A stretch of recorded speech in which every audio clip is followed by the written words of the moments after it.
اللہ فرماتے ہیں ایمان میں وہ قبول کروں گا جو کیسا ہوگا؟ انہیں بول لو نا جڑا کہہ رہے سو تک تو سمجھن کیسا کیسا؟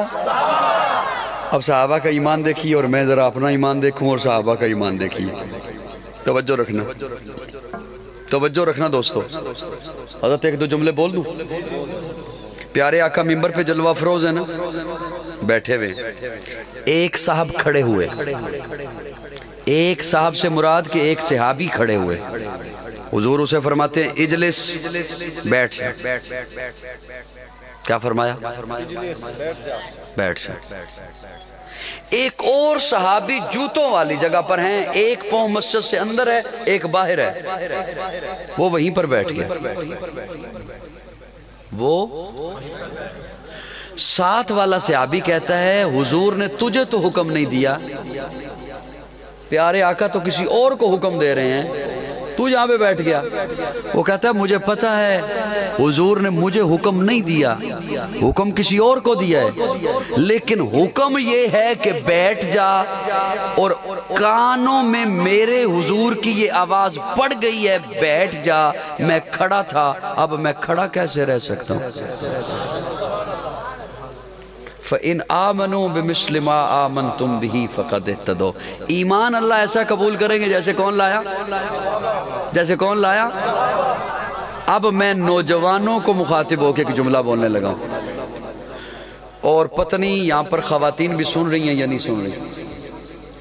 خواتین میں بھی ہے سپیکر لگا ہوا؟ چلو میں یہ تو نہیں کہتا آپ خواتین بن جاؤ, آپ ان تک پہنچا دینا. ناراض ہو گئے ہو؟ میں نے کیا کہا؟ خواتین تک بات کو پہنچا دینا. اور نوجوان توجہ سے سنیں, نوجوان پیارے آقا ممبر پہ جلوہ افروز ہیں, ایک صحابی آئے, انہوں نے آ کے سلام کیا, پیارے آقا نے رخ ادھر کر لیا, وہ پیچھے سے مڑ کے ادھر سے آئے, سلام کیا, حضور نے رخ ادھر کر لیا, اور حضور کے چہرے پہ غصہ آ گیا. اب حضور جو رخ اپنا پھیر لیں, منہ پھیر لیں, تو صحابی کے دل پہ کیا گزرے؟ صحابی پریشان ہو گئے. اب تھوڑی 5 منٹ صرف نا, آپ بھیجتے ہیں نا تو مجھے ادھر سے نہیں پتہ چلتا, میں تو ادھر تو نہیں دیکھ رہا, مجھے ان کے چہروں سے پتہ چلتا, یہ ادھر دیکھتے ہیں, پھر مجھے پتہ چلتا یہاں کچھ ہو گیا. کوئی بات نہیں, آ جائیں گے انشاءاللہ. صاحبان توجہ ہے, مجھے خود بات بھول جاتی ہے کہ بندہ کہاں پہ ہے, کیا کرنا چاہتا ہے بات, اور کدھر جا رہی ہے. وہ پیارے آقا نے رخ پھیر لیا, حضور کے چہرے مبارک پہ غصہ آ گیا, چہرے مبارک حضور کا سرخ ہو گیا, صحابی پریشان ہو گئے. دوسرے صحابی اس صحابی کو کہتے ہیں کہ پریشان ہوئے ہو نا کہ حضور نے سلام کا جواب بھی نہیں دیا اور حضور رخ بھی پھیر لیا. ہاں تو ذرا سوچو تو صحیح, حضور نے ایسا کیوں کیا؟ کہتا ہے نہیں سمجھ آتی.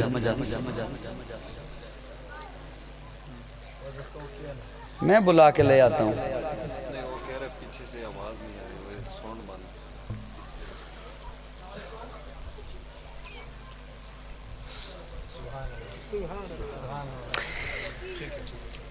چلو ٹھیک ہے, اب سگنل. جی نہیں کوئی بات نہیں, کوئی بات نہیں, میں الحمدللہ خوش دلی سے بیٹھا ہوا ہوں, بات کر رہا ہوں. مجھے تو یہ گھنٹہ اور کہیں تو میں کرتا رہوں گا بات, کوئی بات نہیں. تو وہ صحابی اسے فرماتے ہیں کہ تجھے نہیں نہ پتا چلا کہ حضور کیوں غصے؟ نوجوانوں توجہ, سونا مرد کے لیے. وہ صحابی باہر گئے, اس انگوٹھی کو اتارا, جتنا بازو میں زور تھا اس زور سے اس انگوٹھی کو دور پھینک دیا. وہ ساتھ والا صحابی کہتا ہے حضور نے پھینکنے کا حکم تو نہیں دیا, گھر لے جاتا, بیوی کے کام آ جاتی, بیچ دیتا, ویسے تیرے کام آ جاتی, کاروبار میں لے آتا. وہ کہتا ہے جس انگوٹھی کی وجہ سے حضور کو غصہ آیا ہے, میرا ایمان برداشت نہیں کرتا اس انگوٹھی کو لے کے گھر چلا جاؤں. آج ہم کہتے ہیں پھپھو نے پہنا دی, ایک ہی بیٹا تھا اس کی شادی ہے, چچا نے پہنا دی, ابا نے پہنا دی. فَإِنْ آمَنُوا بِمِثْلِ مَا آمَنْتُمْ بِهِ فَقَدْ اهْتَدَوْا. ایمان کا دعویٰ کرنا اور ہے اور ایمان لانا اور ہے. حضرت خبیب ایک ہاتھ بندہ ہے اس طرف, ایکو کم کرو, ایک ہاتھ بندہ ہے اس طرف, دوسرا ہاتھ بندہ ہے دیوار پہ اس طرف اور ہتھیلی پر کیل ٹھونکے گئے ہیں، میخیں گاڑی گئی ہیں، کیل ٹھونکے گئے ہیں، پاؤں الگ سمت پہ، دوسرا پاؤں الگ سمت پہ، یوں دیوار کے ساتھ چپکایا ہوا ہے جیسے فریم چپکائی جاتی ہے، سارا وجود لہولہان ہے، سارا وجود چھلنی ہے، گردن ایک طرف کو ڈھلکی ہوئی ہے، ابھی جان گئی کہ گئی، جان لبوں پر ہے۔ اس عالم میں اس ظالم نے آزمانا چاہا حضرت خبیب کے ایمان کو، اور صرف یہ کہا خبیب کیا خیال ہے تجھے یہاں سے اتار دیا جائے اور تیری جگہ تیرے نبی کو کھڑا کر دیا جائے؟ وہ خبیب جس کی جان لبوں پر تھی وہ بپھرے ہوئے شیر کی طرح گرجا اور گرج کے بولا کتے بکواس نہ کر، میرے جیسے لاکھوں محمد کے جوتے پہ قربان۔ فَإِنْ آمَنُوا بِمِثْلِ مَا آمَنْتُمْ بِهِ، جب تک آج کل پھر پاکستان کی عدالتیں ختم نبوت کے آئین کو چھیڑ رہی ہیں، یاد رکھیے جب تک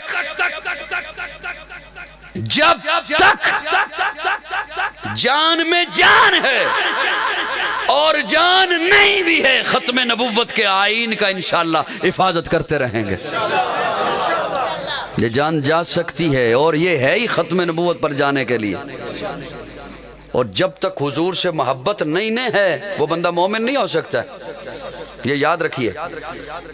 جس کے سینے میں حضور سے محبت نہیں وہ نماز پڑھنا چھوڑ دے،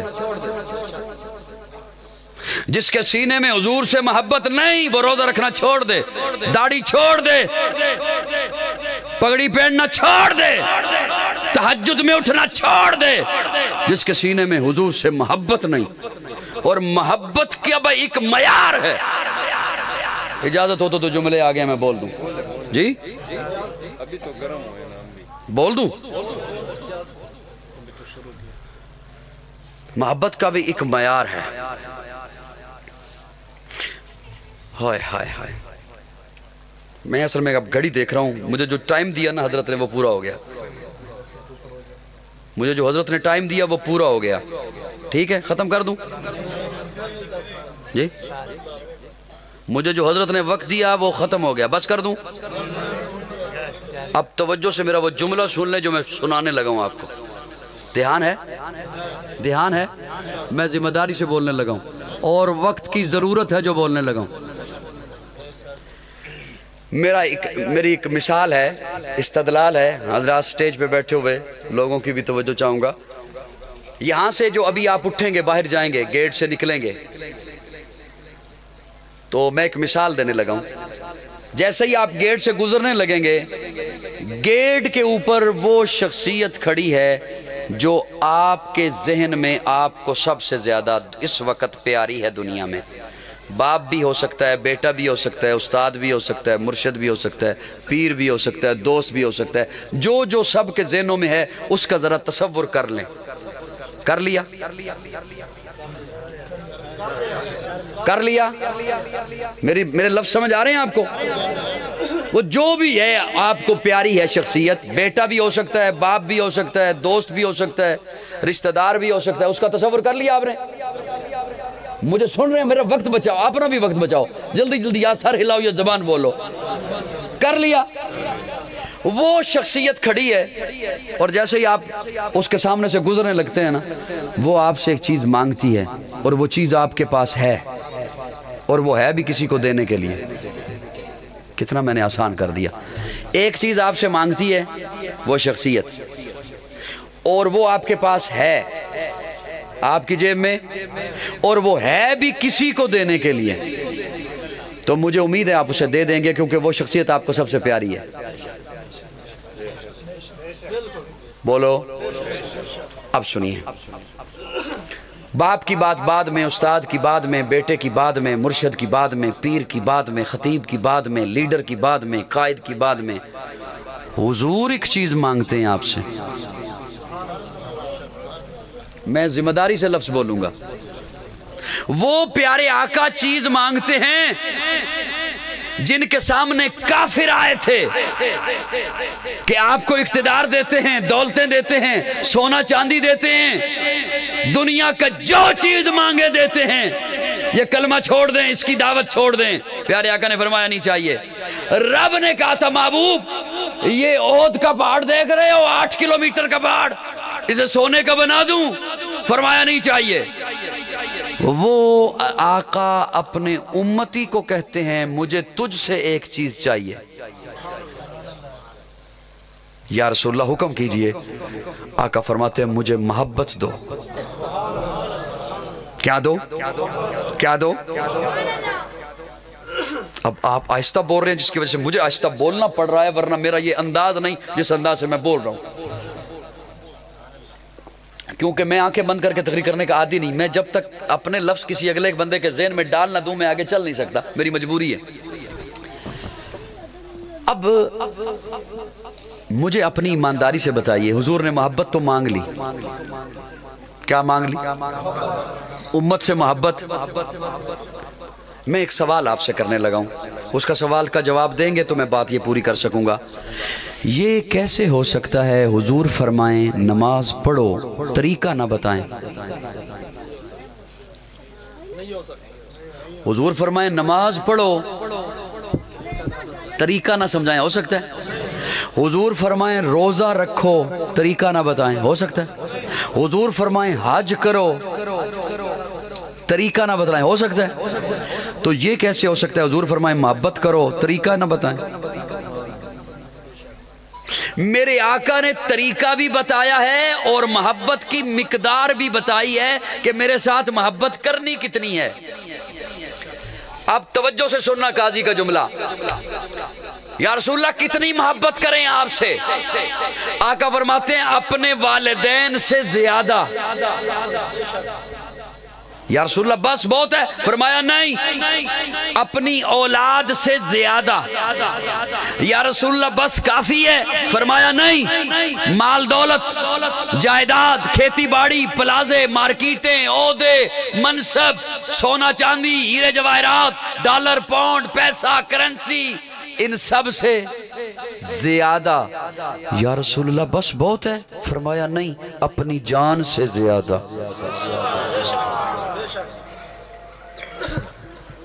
میں تو کئی دفعہ حیران ہوتا ہوں لوگ ایک دوسرے پہ پتہ نہیں فتوے کیسے لگا لیتے ہیں۔ اس بات کو ذرا سوچیں، کسی پر فتوہ لگانے کی کسی کو ضرورت ہی نہ رہے۔ حضور فرماتے ہیں اپنی جان سے والدین کے برابر بھی کہتے تو بڑی بات تھی۔ آج اگر میں اپنی حالت دیکھوں نا، اولاد کے برابر بھی کہتے تو بڑی بات تھی، مال کے برابر بھی کہتے تو، جان کے برابر بھی کہتے تو، لیکن حضور فرماتے ہیں بولو بولو بولو بولو، کیا کیا کیا؟ ہوش میں بیٹھنا۔ یا رسول اللہ اگر اتنی محبت نہ کر سکوں آپ سے پھر؟ یا رسول اللہ آپ نے اتنی بڑی محبت کہہ دی، والدین سے زیادہ، اولاد سے زیادہ، جان سے زیادہ، مال سے، اگر اتنی محبت نہ کر سکوں پھر؟ وہ پھر حضور اب فتویٰ دیتے ہیں، میں اور آپ ہم پیروں اور مولویوں اور مفتیوں کے فتووں سے ڈرتے رہتے ہیں، پھر حضور فتویٰ دیتے ہیں۔ حضور فرماتے ہیں اچھا اگر اتنی محبت مجھ سے نہیں نہ کر سکتا تو لا یؤمنو، پھر خود کو مومن نہ کہنا، پھر خود کو مومن نہ کہنا، پھر تو سب کچھ ہو سکتا ہے، وڈیرا ہو سکتا ہے، نمبردار ہو سکتا ہے، منسٹر ہو سکتا ہے، چودھری ہو سکتا ہے، علامہ ہو سکتا ہے، قاضی ہو سکتا ہے، قاری ہو سکتا ہے، خطیب ہو سکتا ہے، پروفیسر ہو سکتا ہے، ڈاکٹر ہو سکتا ہے، سب کچھ ہو سکتا ہے، مومن نہیں ہو سکتا۔ مومن؟ اب سوال یہ پیدا ہوتا ہے حضور نے یہ جان سے زیادہ کیوں؟ حکیم الامت مولانا اشرف علی تھانوی رحمت اللہ تعالیٰ علیہ، انہوں نے کیا خوبصورت جملہ لکھا۔ وہ فرماتے ہیں خودکشی کے لیے آگ میں کوئی چھلانگ لگائے حرام ہے، نہر میں کوئی چھلانگ لگائے خودکشی کے لیے حرام ہے۔ کیوں حرام ہے؟ یہ گھڑی میری ہے، یہ گھڑی میری ہے، میری ملکیت ہے، میں جسے مرضی دے دوں، میری ہے نا، میری ہے، میں دے دوں۔ یہ پیسے آپ کے تھے، آپ کی جیب میں تھے، آپ نے مجھے دے دیے۔ جان بھی تو میری ہے، بڑا قیمتی جملہ بولنے لگا ہوں، جان بھی تو میری ہے، ضائع کر دوں؟ خودکشی کے لیے اس پر میرا حق ہے، اس کی حد اور ہے، یہ پیسے پر آپ کا حق ہے، اس کی حد اور ہے، جان میری ہے رب کی عطا کردہ، اس پر ایک حد اور ہے۔ حضرت تھانوی رحمہ اللہ لکھتے ہیں خودکشی کے لیے کوئی آگ میں چھلانگ لگائے حرام ہے، نہر میں چھلانگ لگائے حرام ہے، لیکن اگر آقا حکم فرمائے نا چھلانگ لگا تو واجب ہے۔ ہائے ہائے ہائے ہائے ہائے، حضور حکم فرمائے نا چھلانگ لگا تو واجب ہے۔ کیا مطلب؟ مجھے اپنی جان پر وہ حق حاصل نہیں جو حضور کو میری جان پر حق حاصل۔ یہ ہے کہ جان سے زیادہ جب تک حضور سے محبت نہیں ہے اس وقت تک وہ بندہ مومن اور آج تقاضا ہے ختم نبوت کھڑی ہے، آج ختم نبوت کا تقاضا ہے۔ ایک بار پھر وطن عزیز پاکستان میں اس کے دشمن یہ ڈگمگا رہے ہیں اور اچھل رہے ہیں کہ ہم اس قانون کو ختم کریں گے، لیکن ہماری جان جا سکتی ہے، جان قربان کر دیں گے، لیکن ختم نبوت کے آئین کی انشاءاللہ حفاظت کریں گے۔ اب قیامت آ سکتی ہے، کوئی اور نبی۔ اب سنیے، میں آخری بات آپ کے حوالے کرنے لگا ہوں، یہ کس قدر ضروری ہے۔ اپنے اکلوتے بیٹے کو دوائی پلا رہے تھے مولانا، اکلوتا بیٹا، اور بیٹا موت و حیات کی کشمکش میں، موت و حیات کی کشمکش میں اسے دوائی پلا رہے ہیں۔ دروازے پہ دستک ہوئی، باہر نکلے جو حضرت، تو ایک صاحب کھڑا تھا۔ اس صاحب توجہ سے سننا، اس صاحب نے کہا حضرت ہمارے علاقے میں ایک قادیانی گھس آیا ہے، حضور کا گستاخ گھس آیا ہے، ختم نبوت کا منکر گھس آیا ہے اور لوگوں کے ایمان برباد کر رہا ہے۔ حضرت اندر گئے، دوائی کو چھوڑا، اپنے بیگ میں کتابیں رکھنے شروع کر دی۔ بیوی کہتی ہے کہاں جا رہے ہیں؟ کہا ایک ضروری کام کو جا رہا ہوں۔ بیٹا بیمار ہے، موت و حیات کی کشمکش میں ہے۔ فرمایا میں اس سے ضروری کام جا رہا ہوں۔ باہر نکلے، بس پر پاؤں رکھا، ویگن پر پاؤں رکھا، پیچھے سے ایک بندہ دوڑتا ہوا آیا، حضرت بیٹا انتقال کر گیا، اکلوتا بیٹا، بیٹا فوت ہو گیا۔ مولانا غلام غوث ہزاروی فرماتے ہیں انا للہ و انا الیہ راجعون، اسے نہلا دو، کفنا دو، دفنا دو، نماز جنازہ پڑھ دو۔ نماز جنازہ فرض کفایہ ہے، حضور کی ختم نبوت کا پہرا دینا فرض عین ہے۔ جب تک حضور سے محبت نہیں ہوتی ہے اس وقت تک کوئی بندہ مومن، بولیے کوئی بندہ مومن۔ اس عقیدے پر کھڑے ہیں آپ انشاءاللہ؟ کھڑے ہیں؟ چیف جسٹس قاضی فائز عیسیٰ کو کہہ رہے ہیں کہ اپنا آپ کو یہ اپنا فیصلہ واپس لینا ہوگا، ورنہ پھر اس ملک سے چلے جائیے، استعفیٰ دے دیجئے۔ یہ ملک غلامان مصطفیٰ کا ملک ہے، یہ ملک عاشقان مصطفیٰ کا ملک ہے۔ ہم اپنی جانوں پر کھیل سکتے ہیں لیکن ختم نبوت کے اس آئین پر کوئی سمجھوتا نہیں کر سکتے ہیں، کوئی کمپرومائز نہیں ہو سکتا ہے۔ میرے آقا آخری نبی ہیں، اب صرف قیامت آئے گی، کوئی اور نبی جو قادیانیوں کا حمایتی ہوگا اس پر خدا کی لعنتیں برسیں گی۔ میرے آقا آخری نبی ہیں، میرے آقا کے بعد کوئی نبی۔ ختم نبوت، تاج و تخت ختم نبوت، تاجدار ختم نبوت۔ اس لیے کہ پہلے جتنے نبی آئے وہ قوموں کے نبی، قبیلوں کے نبی، بستیوں کے نبی، لیکن اللہ نے میرے آقا کو ساری کائنات کا نبی بنا کر بھیجا ہے، ساری دھرتی کا نبی بنا کر بھیجا ہے، پوری کائنات کا نبی ہے۔ جو پہلے نبی وہ علاقوں کے نبی، قوموں کے نبی، قبیلوں کے نبی، بستیوں کے نبی، لیکن میرے آقا تمام انسانوں کے نبی، جنات کے نبی، ملائکہ کے نبی، حور و غرما کے نبی، شرق کے نبی، غرب کے نبی، شمال کے نبی، جنوب کے نبی، تحت الثری کے نبی، سدرۃ المنتہا کے نبی۔ ارے میرے آقا تو سارے نبیوں کے نبی۔ اس لیے اب قیامت آئے گی، کوئی اور نبی۔ اللہ اس عقیدے پر ہمیں پختہ رکھے۔ جان جاتی ہے چلی جائے، مال جاتا ہے لگ جائے، ہم بھوکے پیاسے رہ لیں گے، یورپی یونین ناراض ہوتی ہے ہوتی رہے، انشاءاللہ ایمان پر سودا نہیں ہوگا۔